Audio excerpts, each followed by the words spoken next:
Ramesh Sepehhrad, the chair of the advisory board for the Organization of Iranian American Communities, a group that says it's dedicated to the promotion of a free and democratic Iran. Ramesh, thank you so much for joining us here and welcome to ABC News Live.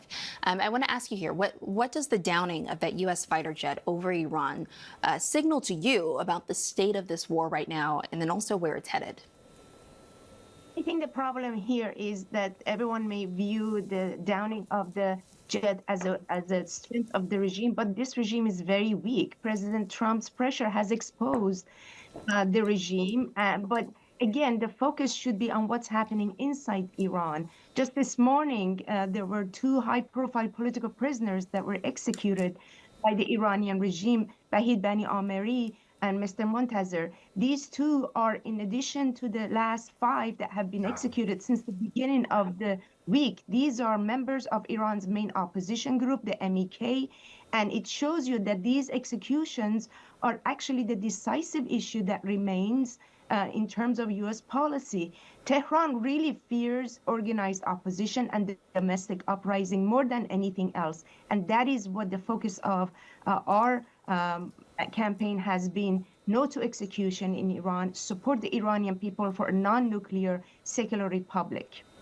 And Ramesh, President Trump says the war has already been won and talks as if a regime change has already taken place in Iran. What is your response to his characterization of the situation?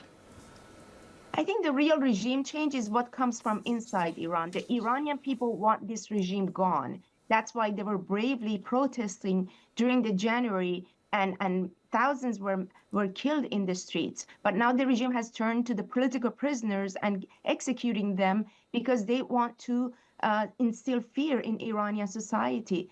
What's really important for us to recognize in the international community is Iran does have an armed resistance movement inside the country.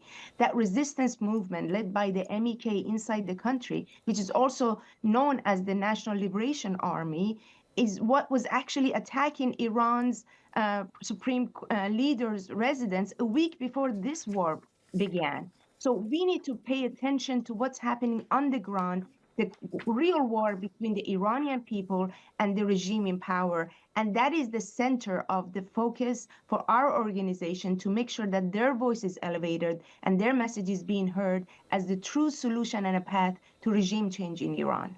All right, Ramesh Sepehhrad, thank you so much.